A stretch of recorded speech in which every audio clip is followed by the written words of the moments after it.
আসসালামু আলাইকুম বন্ধুরা, কেমন আছেন আপনারা? আশা করি সবাই ভালো আছেন। আলহামদুলিল্লাহ আমিও ভালো আছি। আবারও একটি নতুন ভিডিও নিয়ে আপনাদের সঙ্গে চলে এসেছি। মিজানুর রহমান আজহারী ওয়াজ। আপনারা যারা যারা মিজানুর রহমান আজহারী ওয়াজ শুনতে ভালোবাসেন তারা পুরো ভিডিওটা দেখে থাকবেন। আশা করি ভালো লাগবে। ভিডিওটি যদি ভালো লাগে একটি লাইক, কমেন্ট ও শেয়ার করবেন বন্ধুরা। চ্যানেলটি সাবস্ক্রাইব করে পাশে থাকবেন বন্ধুরা। ভালো থাকবেন। আবু মাহজুরা রাদিয়াল্লাহু তাআলা আনহু মক্কার মুয়াজ্জিন, আগে ছিল মুশরিক, পরে হয়েছে মুমিন। উনি কিভাবে মুমিন হইলেন এই ঘটনাটা একটু আপনাদের শোনাতে চাই। তো আপনাদের তো সময় নাই হাতে, হ্যাঁ সময় আছে। অষ্টম হিজরিতে হুনাইনের যুদ্ধে রাসূল সাল্লাল্লাহু আলাইহি ওয়াসাল্লাম ফিরে আসতেছেন মদিনায়। পথিমধ্যে বেলাল রাদিয়াল্লাহু তাআলা আনহু আজান দিচ্ছেন। কি দিচ্ছেন? তো পাশে ছিল মুশরিকদের একটা পল্লী, কিছু মুশরিক তরুণ, কিছু অমুসলিম কিশোর, তারা আজানকে ব্যঙ্গ করতেছে। আমাদের বাংলায় মুখ ভেঙ্গানো বলে আর কি। বেলাল রাদিয়াল্লাহু তাআলা আনহু আজান দিচ্ছেন, ওই বাচ্চাগুলো মুশরিক, তো ওরা আজানকে ব্যঙ্গ করতেছে, বিকৃতি করে ওরাও আজান দিচ্ছে। উদ্দেশ্য হচ্ছে আজানকে নিয়ে ঠাট্টা করা। উদ্দেশ্য কি? ঠাট্টা করা। ব্যাপারটা মনে কষ্ট পাওয়ার মতো ব্যাপার না? কিন্তু বিশ্বনবী ওইখানে দেখেন কি খুঁজলেন। বিশ্বনবী খেয়াল করলেন অমুসলিম কিশোরদের মধ্য থেকে একটা কিশোরের গলাটা বড় দরাজ গলা, কণ্ঠটা বড় সুন্দর। খেয়াল করে দেখলেন যে কিছু কিশোর বেলালের আজানকে ব্যঙ্গ করে, বিকৃতি করে, কিন্তু একজনের কণ্ঠ দেখতে পাচ্ছেন না এত দূরে, কিন্তু কণ্ঠটা বড় সুন্দর, দরাজ গলা। বিশ্বনবী সাহাবীদেরকে বললেন, ধরো এগুলারে, ধরো। সবগুলারে ধরে বিশ্বনবী সামনে আনা হলো। ওরা হাঁটু গেড়ে বসলো। বিশ্বনবী বললেন, তোমাদের মধ্যে কে যেন ব্যঙ্গ করে আজান দিচ্ছিল, তার গলাটা বড় উঁচু, গলার বেসটা বড় মজবুত, মেলোডিয়াস, সুমধুর কণ্ঠ। কে? আবু মাহজুরা বলে, আমার বন্ধুরা সবাই আমার দিকে আঙ্গুল দেখায়, আমি পড়ে গেছি বিপদে। রাসূল সাল্লাল্লাহু আলাইহি ওয়াসাল্লাম বাকি অমুসলিম তরুণদেরকে ছেড়ে দিলেন, বললেন তোমরা যাও। এবার আবু মাহজুরারে পাইছে। আবু মাহজুরার চুলের মধ্যে হাত দিলেন বিশ্বনবী, মাথায় হাত দিয়ে বললেন, এবার আজান দাও দেখি। আবু মাহজুরা বলে, আমি তো আজান দিতে জানি না, কারণ আমি তো বেলালেরটা শুইনা দিছি, আমার তো মুখস্থ নাই, আমি তো আজান দিতে জানি না। বিষ্ণু বললেন, জানো না? তাহলে আসো, আমি তোমারে শিখাই দেই। সুবহানাল্লাহ পড়া। আবু মাহজুরা হাঁটু গেড়ে বসে, বিশ্বনবীর মোবারক হাত আবু মাহজুরার চুলের মধ্যে। বিশ্বনবী আজানের মুআল্লিম আবু মাহজুরাকে বলতেছে, ঠিক আছে তোমারে শিখাই দিচ্ছি, আমি যা যা বলবো আমার সাথে সাথে বলো, পারবা? আবু মাহজুরা বলে, পারবো। বিশ্বনবী আজান দিচ্ছেন মাথায় হাত দিয়ে, আল্লাহু আকবার, আল্লাহু আকবার। আবু মাহজুরা এই বাক্যটা পড়লেন। বিশ্বনবী দ্বিতীয় বাক্য পড়তে আরম্ভ করলেন, আল্লাহু আকবার, আল্লাহু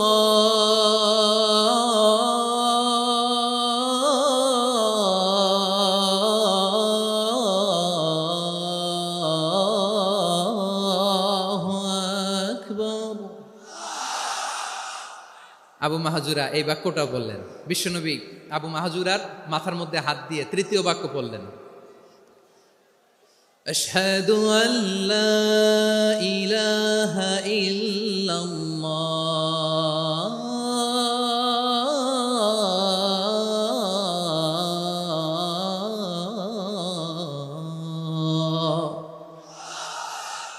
আবু মাহজুরা তৃতীয় বাক্য পড়লেন। বিশ্বনবী একটা বাক্য পরে আবু মাহজুরা পরে, বিশ্বনবী পরে আবু মাহজুরা পরে। আবু মাহজুরা কিন্তু অমুসলিম, মুশরিক।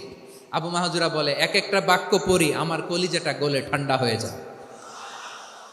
এতদিন মোহাম্মদকে গালি দিতাম, এখন মোহাম্মদ আমার মাথায় যখন হাত রাখছে আমার সারা শরীর ঠান্ডা হয়ে গেছে। বিশ্বনবী আজান শিখাচ্ছেন, একটা একটা বাক্য পড়ে আবু মাহজুরাও পড়ে, বিশ্বনবী পড়ে, আবু মাহজুরাও পড়ে। পুরো বাক্যগুলো যখন শেষ, আজান শেষ, আবু মাহজুরাও যখন পুরো আজান পড়লেন, আবু মাহজুরা বললেন, এতদিন মোহাম্মদের চেহারা দেখলে আমার ঘৃণা লাগতো, আজ থেকে মোহাম্মদের চেহারার চেয়ে প্রিয় চেহারা আমার কাছে নাই।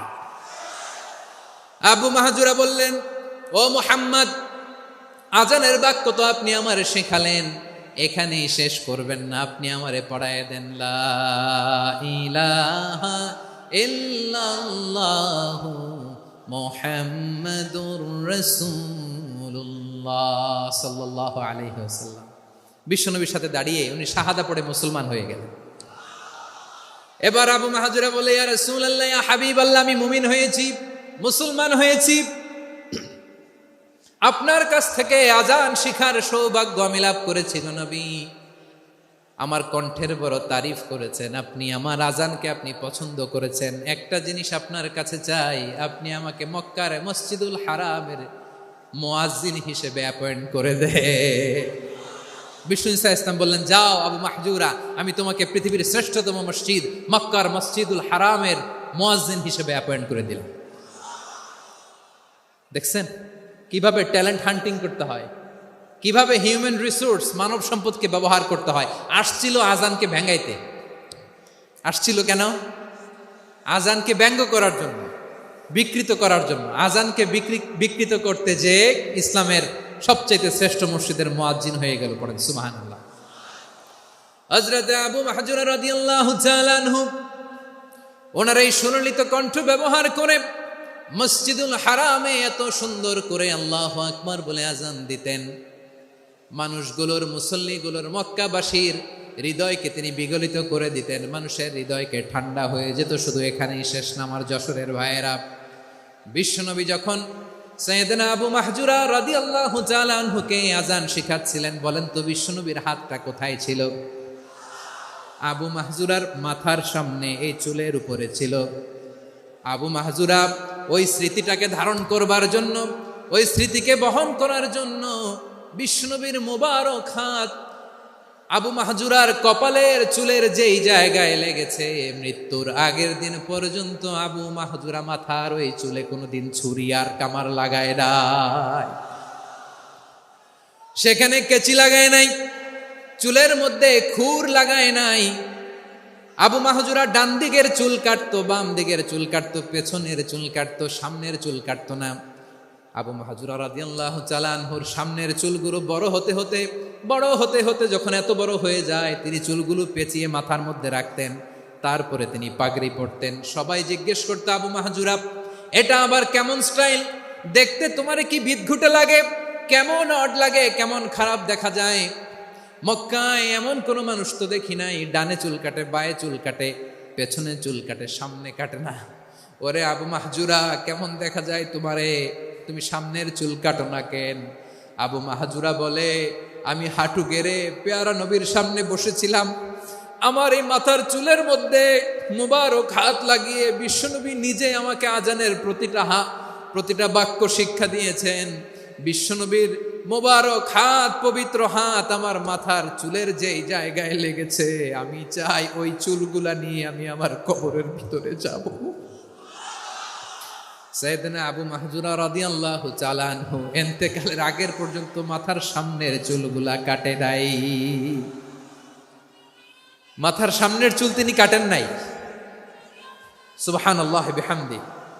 কেমন ভালোবাসতেন বিশ্বনবী সাহাবীদেরকে, সাহাবারা কেমন ভালোবাসতেন বিশ্বনবীকে।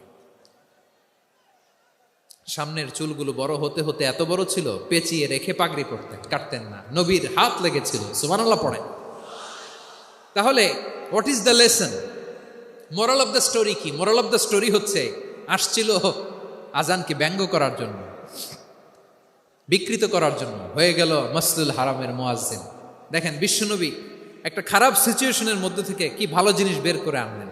আমি যে শুরুতে বলেছি কিভাবে তিনি হিউম্যান রিসোর্সকে ডেভেলপ করেছেন, ম্যানেজ করেছেন।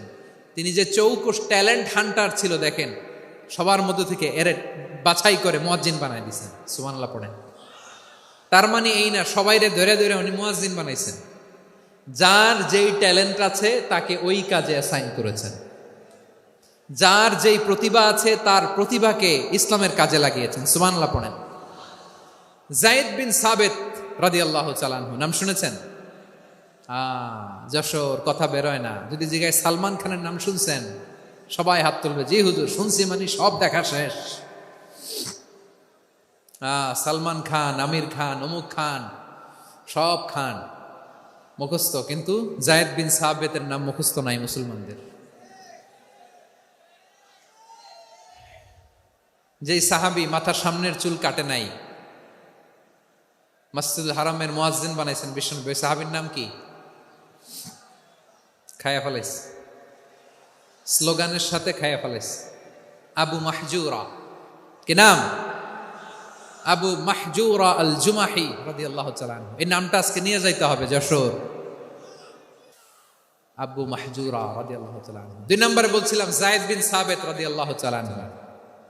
বিশ্বনবী দেখলেন মদিনার এই আনসারী সাহাবী হাইলি ট্যালেন্টেড, ইন্টেলেকচুয়াল, মেরিটোরিয়াস, জ্ঞানের প্রতি তার আকর্ষণ, মারাত্মক আকর্ষণ। বিশ্বনবী তাকে দায়িত্ব দিলেন, কোরআন যা নাজিল হয় তুমি লিখো, কাতিবুল ওয়াহি বানায় দিলেন। সুবহানাল্লাহ। যায়েদ বিন সাবিতরে আবার আজান শিখান নাই, কারণ তার মধ্যে বিশ্বনবী প্রতিভা দেখেছেন, একাডেমিক প্রতিভা। বিশ্বনবীর একাডেমিক প্রজেক্টগুলো তিনি হ্যান্ডেল করতেন। যায়েদ বিন সাবিত ছিল বিশ্বনবীর ব্যক্তিগত সচিব। কি ছিল? ব্যক্তিগত সচিব। বোঝেন নাই? বিশ্বনবীর ব্যক্তিগত সচিব এবং দুভাষী।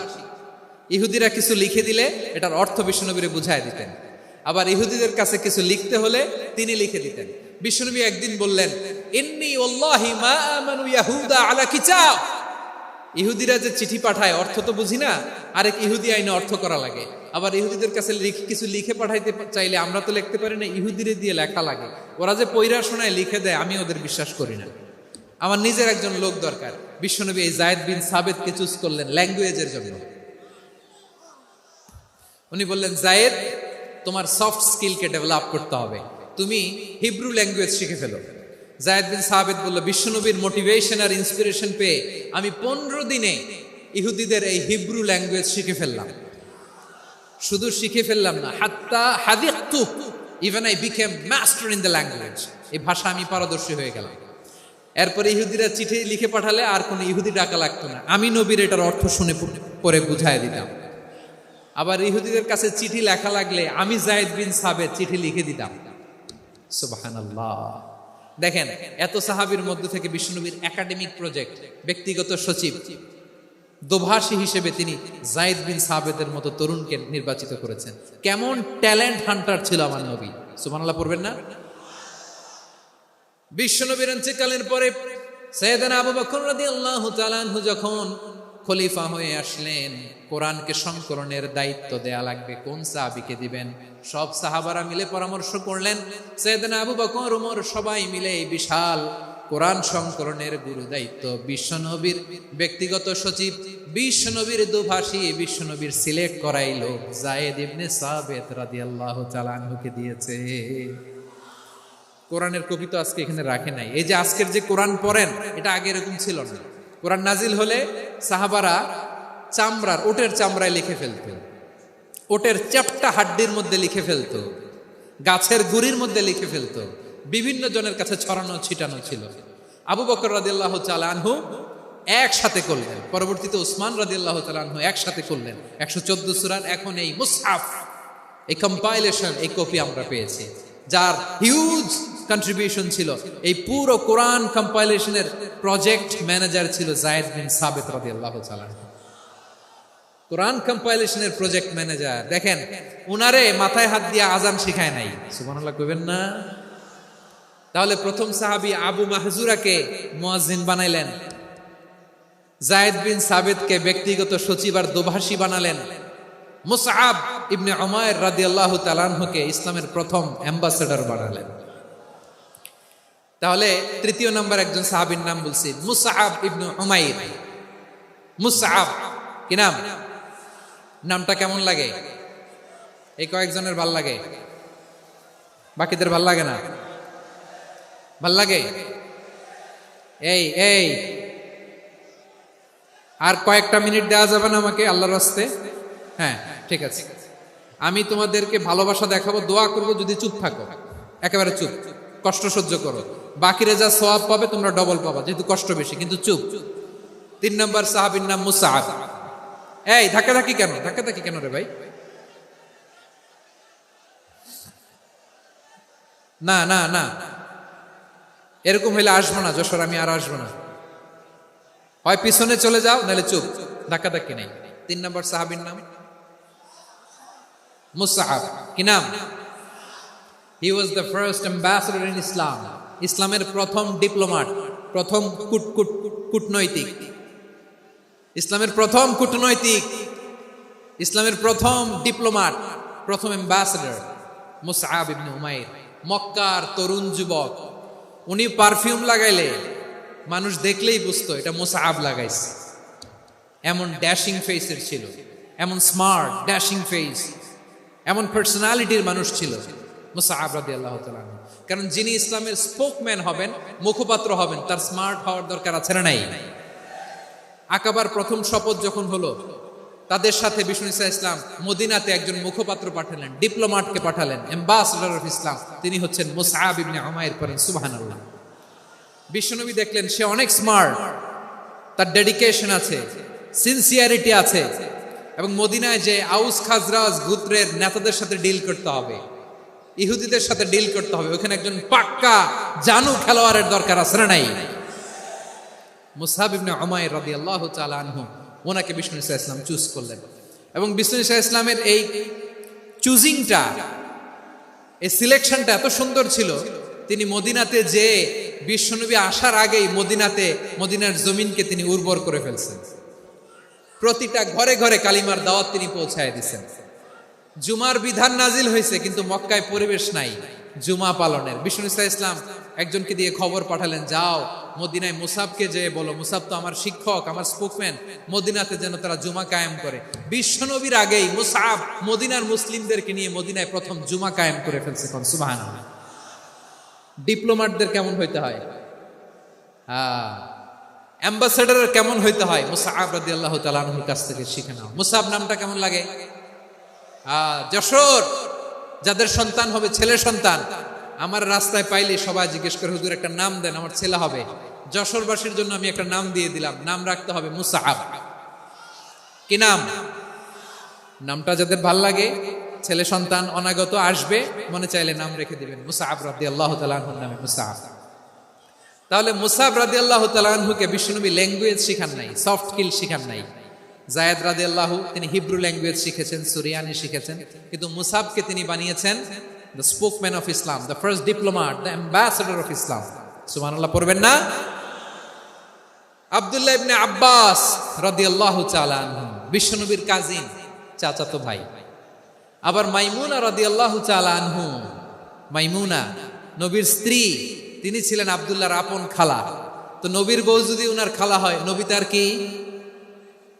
বুঝে নাই, নবী তার কি? খালু। তাহলে সম্পর্ক অনেক গভীর, কাজিন আবার খালু। ছোট্ট মানুষ, তাই রাতে মাঝে মাঝে ঘরে থাকতো। বিশ্বনবী দেখলেন আব্দুল্লাহ যেহেতু আমার ঘরে ঢুকতে পারে, আব্দুল্লাহরে এই উম্মতের বড় শিক্ষাবিদ বানাইতে হবে। কথা বোঝে নাই? আব্দুল্লাহকে কি বানাইতে হবে? শিক্ষাবিদ, এডুকেটর অফ দিস উম্মাহ, এই উম্মার শিক্ষাবিদ বানাইতে হবে। তাই আব্দুল্লাহ ইবনে আব্বাসকে বিশ্বনবী হাতে কলমে শিক্ষা দিয়েছেন।